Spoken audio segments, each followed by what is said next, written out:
నిఘా TV news కు స్వాగతం. మీ అందరికీ తెలుసు, ఆగస్టు 9వ తారీఖు నాడు డ్యూటీలో ఉన్నటువంటి ఒక మహిళా డాక్టర్ చాలా దారుణంగా గ్యాంగ్ రేప్ అండ్ మర్డర్ చేయటమే కాకుండా దాన్ని కప్పిపుచ్చటానికి దీదీ అనే పేరునే భ్రష్టు పట్టిస్తున్నటువంటి మమతా బెనర్జీ దాన్ని కవరప్ చేయడానికి విశ్వ ప్రయత్నం చేస్తే చివరకు హైకోర్టు జోక్యం చేసుకొని ఆ కేసుని సిబిఐకి అప్పచెప్పడం జరిగింది. ఈ సందర్భంగా పలు అంశాలు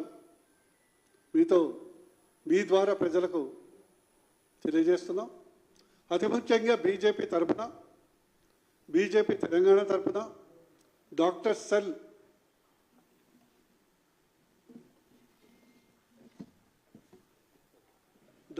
తరఫున ఈ యొక్క అత్యాచార ఘటనను ఆర్జీ కర్ హాస్పిటల్, రాధా గోవింద కర్ హాస్పిటల్ జరిగినటువంటి ఖండిస్తూనే ఈ యొక్క అక్యూజ్డ్కు మరణ శిక్షణ అతి త్వరలో, అతి తొందరగా వెనువెంటనే వేయాలని మేము డిమాండ్ చేయటం జరుగుతుంది.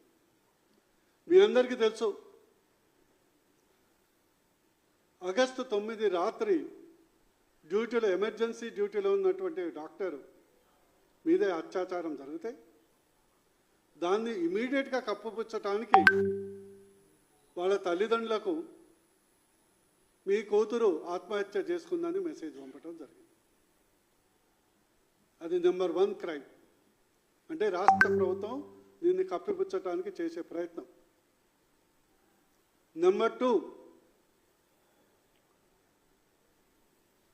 ఇప్పటి వరకు వచ్చినటువంటి ఇన్వెస్టిగేషన్ రిపోర్టు ప్రకారం కేవలం నిందితుడు ఒకరే కాదు, ఇది గ్యాంగ్ రేప్ అని ప్రాథమిక ఆధారాలు దొరికితే ఆ డాక్టర్ని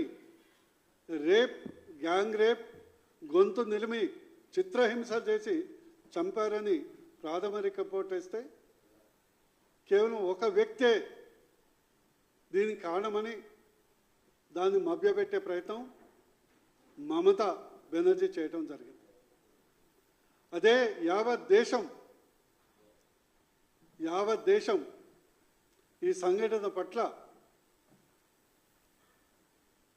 దుఃఖం వెలిపిస్తూ ఆందోళన తెలియజేస్తే ఆ అంశాన్ని డైవర్ట్ చేయటానికి వేలాది మందితో వచ్చి టీఎంసీ యొక్క కార్యకర్తల ఆ హాస్పిటల్ని ధ్వంసం చేసి ఆ యొక్క క్రైమ్ సీన్ని ధ్వంసం చేయడానికి కూడా అక్కడ ప్రభుత్వం ప్రయత్నం చేయటం ఎంత దారుణమో మీరు ఆలోచించాలి. అదేవిధంగా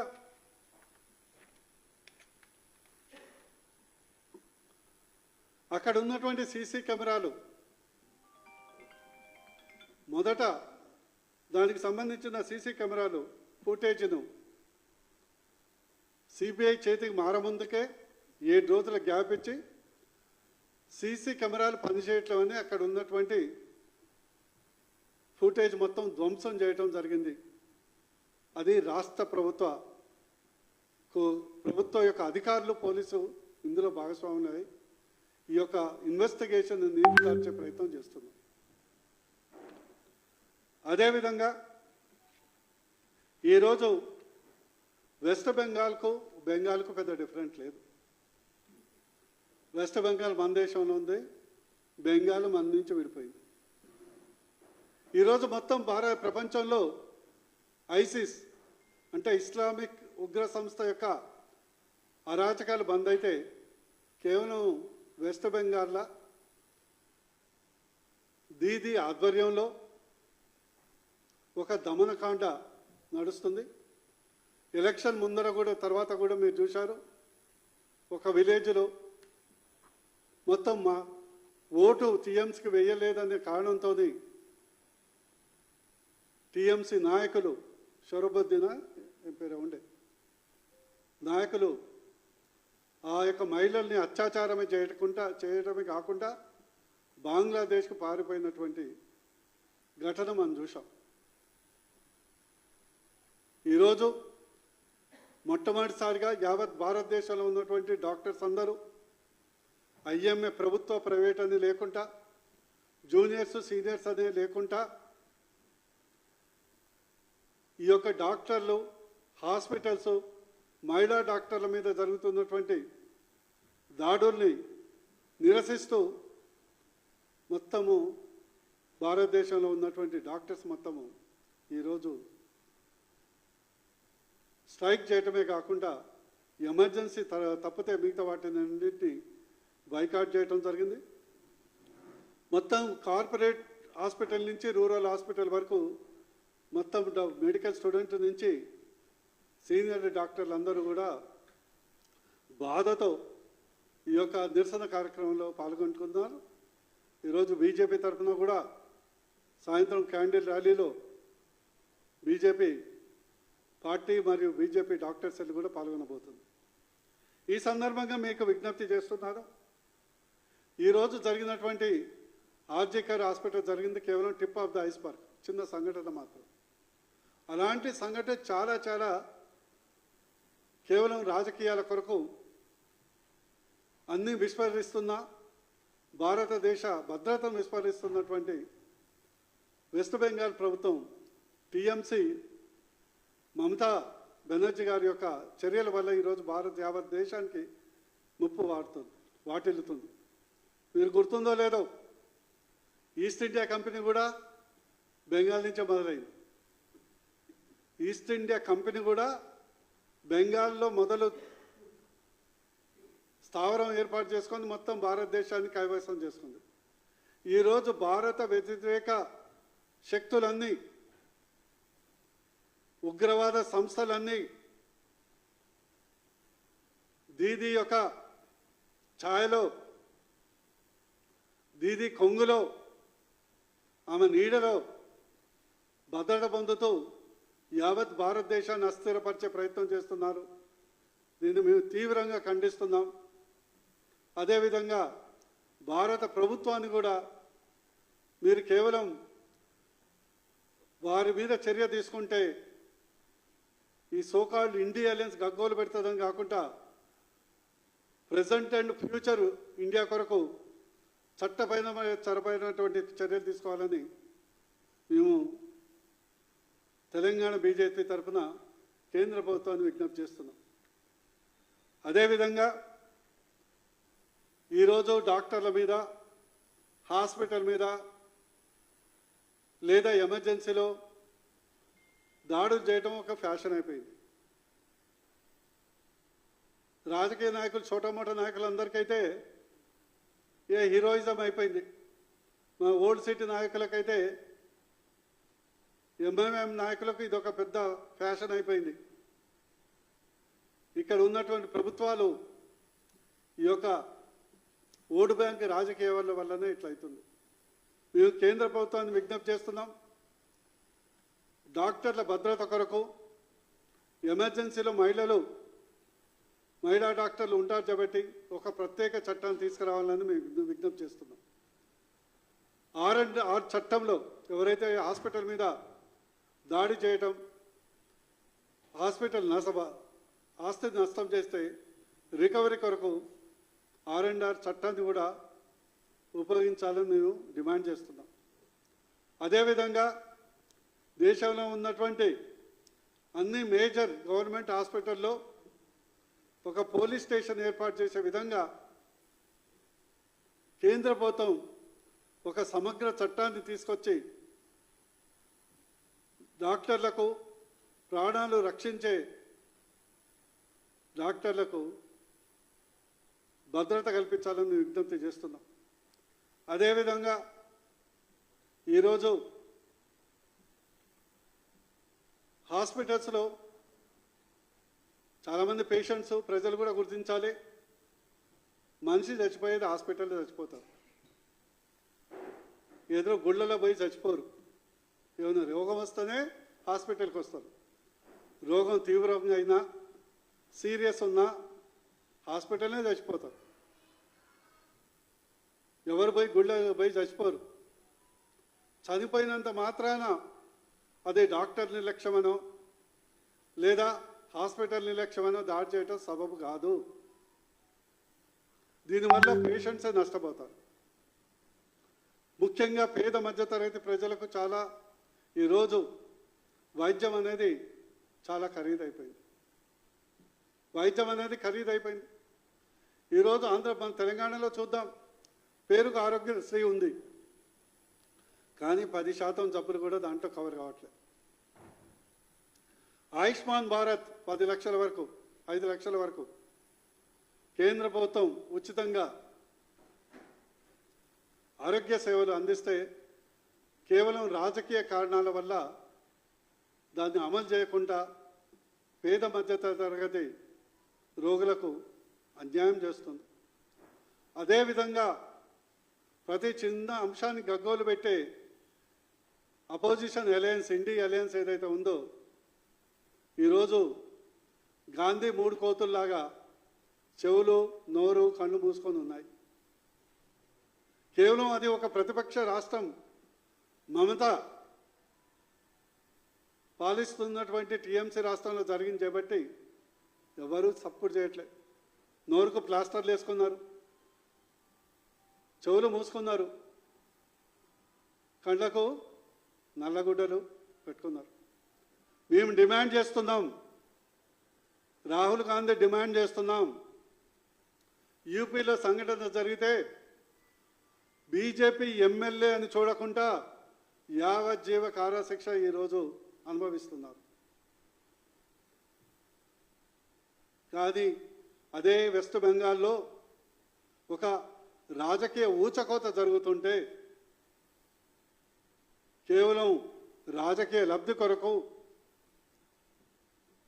ఈరోజు మీరు భారతదేశాన్ని, మహిళా లోకాన్ని, యావత్ వైద్య వృత్తిని కించపరచుకుంటా మీరు గాంధీ 3 కోతుల్లాగా అందుమూసుకొని ఉన్నారు. ఇకపోతే టీఎంసీలో చాలామంది మహిళా ఎంపీలు ఉన్నారు. అంటే కాలిగాళ్ళ పిల్లిలాగా లేస్తారు. ఏదో మొత్తం ప్రపంచం మొత్తం వాళ్ళే కాపాడుతున్నట్టు. ఈరోజు ఒక్కరు కూడా కిమ్ అని లేట్లేరు, కమ్ అంటలేరు.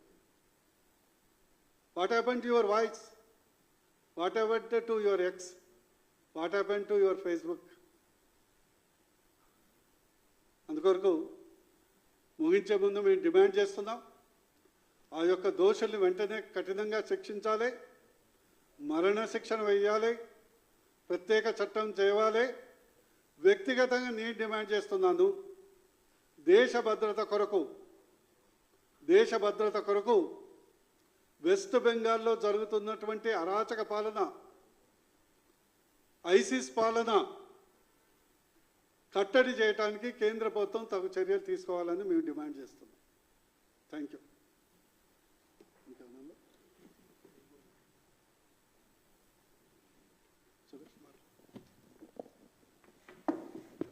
సురేష్ గౌడ్ గారు మాట్లాడతారు.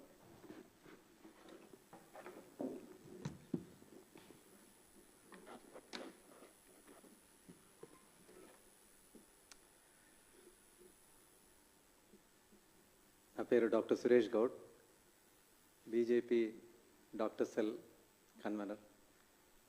నేను Telangana private hospitals and nursing homes association vice president. Telangana private hospitals ఎన్నైతే ఉన్నాయో అరౌండ్ 3500 హాస్పిటల్స్కి వైస్ ప్రెసిడెంట్. ఈరోజు ఐఎంఏ ఒక కాల్ ఇచ్చింది, దేశవ్యాప్తంగా అన్ని హాస్పిటల్స్ ప్రైవేట్ కానీ ప్రభుత్వం కానీ అందరు కూడా out patient services and in patient services, emergencies కాదు, క్రిటికల్ కేసు ఎమర్జెన్సీ కేసు వస్తే అందరు అటెండ్ చేయాలని అది కూడా క్లియర్గా ఇన్ఫామ్ చేయడం జరిగింది. సో ఇవన్నీ కూడా సర్వీసెస్ అన్నీ కూడా ఈరోజు 24 hours మేము నిలిపివేయబడ్డాయి. ఇప్పుడు మాకు మా సహోదరి one lady doctor, resident doctor RG Kar medical college కోల్కతాలో చాలా అసలు సమాజం సిగ్గుపడే విధంగా అంత దారుణంగా అసలు ఇట్లా చేస్తారా అనిపించింది. ఆ డాక్టర్ని ఆమె 36 అవర్స్ డ్యూటీ చేసి ఆమె రెస్ట్ తీసుకోనికే ఎక్కడ లేకుంటే సెమినార్ రూమ్లో పడుకోనికి పోతే అక్కడ ఒక గ్యాంగ్లకు వచ్చి వాళ్ళని ఆ అమ్మాయిని రేప్ చేయడం అనేది అతిహీనంగా, ఇక అసలు ఆ ఫోటోలు చూస్తుంటే ఎవరి గుండెనే తరకపోతుంది. ఆ విధంగా చాలా బాధ అనిపించింది. ఓ తండ్రిగా ఆడపిల్లలున్న ప్రతి తండ్రి వాళ్ళ గుండె చెల్లించిపోతుంది. ఆ విధంగా ఉన్న ఫొటోస్. సో ఇది నిజంగా చాలా బాధ అనిపించింది. ఈరోజు మీకు తెలియదు చాలామందికి, జెంట్స్ అంటే బాయ్స్ మెడికల్ ఫీల్డ్కి రావడానికే ఇష్టపడడం లేదు. ఎందుకంటే ఎక్కువ చదివేది ఉంటుందని. ఆడవాళ్ళు ఎక్కువ ఉంటారు దీనిలో. ఇప్పుడంతా ఆడవాళ్ళు ఎక్కువ ఉన్నారు, లేడీ డాక్టర్స్. ఈ సంఘటనతో చాలామంది ఆడవాళ్ళు అసలు ఈ ఫీల్డ్కి రానికనే భయపడతారు. అసలు ఆడవాళ్ళు ఇచ్చే సర్వీసెస్ మగవాళ్ళ కంటే చాలా బెటర్గా ఉంటాయి, చాలా సహనం ఉంటుంది, చాలా సిన్సియర్గా ఇస్తారు. సో నాకు అదే బాధ అనిపిస్తుంది. అట్ ది సేమ్ టైం భయం కూడా అవుతుంది. ఫ్యూచర్లో లేడీ డాక్టర్స్ కరువు అయితే ఏమవుతుందని మెడికల్ ప్రొఫెషన్, యావత్ మెడికల్ ప్రొఫెషన్కి. ఇదొకటి. తర్వాత అక్కడ ఆ కాలేజీలో ఆ అమ్మాయి ఏదో అసాంఘిక కార్యకలాపాలు అవుతున్నాయి అన్నట్లు, ఏదో డ్రగ్స్ ర్యాకెట్, ఆర్గన్స్ ర్యాకెట్ అవుతుందని ఒక అలిగేషన్స్ ఉన్నాయి. అది ఆమె బయట పడే విధంగా, అంటే ఆమె చెప్పే విధంగా ఆమె ప్రయత్నం చేస్తే పొలిటికల్ ఇన్ఫ్లుయెన్స్ తోటి, పొలిటికల్ ఇన్వాల్వ్మెంట్ దాంట్లో కొందరు ఉన్నారు. వాళ్ళందరూ కలిసి ఈ అమ్మాయిని అన్యాయంగా, దారుణంగా, అతి దారుణంగా ఆమెని హతమార్చిండ్రు. సో ఇది యాక్చువల్గా ఇది ఒకటే ఇన్స్టెన్స్ అని నేను అనుకోను. చాలా ఇన్స్టెన్సెస్ ఈ విధంగా జరుగుతున్నాయి డిఫరెంట్ స్టేట్స్లో. ఇది బయటకు రావట్లేదు. మేము as an association, private hospitals association కానీ, ఐఎంఏ అసోసియేషన్ కానీ, మేము గవర్నమెంట్ని కోరుతున్నాం ఏంటంటే, సెంట్రల్ గవర్నమెంట్ ఒక యాక్ట్, సెంట్రల్ యాక్ట్ రావాలి. ఈ వైలెన్స్ అనేది ఆపగలగాలి. కోవిడ్ అప్పుడు అందరు డాక్టర్లన్నీ దేవుళ్ళగా చూసిండ్రు. మళ్ళా కోవిడ్ పోయింది, ఇప్పుడు అందరికందరూ మర్చిపోయినరు. సో ఇది మన ఆడవాళ్ళని మనమే మర్యాద చేసుకోకుంటే అసలు మన సమాజం ఎటు దిగిపోతున్నది మనం ప్రతి ఒక్కరు ఆలోచించుకోవాలి. సో అందుకోసమని మేము from the IMA, Telangana private hospitals association, మేము స్ట్రాంగ్గా ఎప్పటి నుంచో అడుగుతున్నాము, ఒక సెంట్రల్ యాక్ట్ రావాలి. ఆ యాక్ట్ ద్వారా ఎవరెవరైతే ఇలాంటి తప్పులు చేస్తారో, అంటే అటాక్ చేసిన ఒక డాక్టర్కి స్వేచ్ఛగా ట్రీట్ చేయండి ఒక పేషెంట్ అంటే ఫుల్ ఫ్లెడ్జ్గా 100% ఇస్తారు. నువ్వు వాళ్ళ గొంతు మీద కత్తి పెట్టుకొని మీరు చేయండి అంటే చాలా కష్టమవుతుంది. ఏ డాక్టర్కైనా, ఏ ప్రొఫెషన్కైనా సేమ్ అంతే. చిన్న కనీస సౌకర్యం అడుగుతున్నాము సెంట్రల్ గవర్నమెంట్. అట్లీస్ట్ ఈ ఇన్స్టెన్స్ తోటన్నా కానీ మాకు అదొక యాక్ట్, వైలెన్స్ యాక్ట్ అనేది కొంచెం ఇంప్లిమెంట్ అయ్యే విధంగా మేము సెంట్రల్ గవర్నమెంట్ కోరుతున్నాము, బీజేపీ నుంచే కోరుతున్నాము. ఇది అందరికీ హెల్ప్ అవుతుందని మేము భావిస్తున్నాం. తర్వాత ముఖ్యంగా నంబర్ ఆఫ్ లేడీ డాక్టర్స్ ఎవరెవరైతే డ్యూటీస్ చేస్తున్నారో వాళ్ళందరి సెక్యూరిటీ కోసము ప్రతి ఒక్క మెడికల్ కాలేజ్లో, ప్రతి ఒక్క పెద్ద హాస్పిటల్లో ఓ సెక్యూరిటీ అనేది కొంచెం పటిష్టం చేస్తే బాగుంటుందని. ధన్యవాదాలు. Thank you.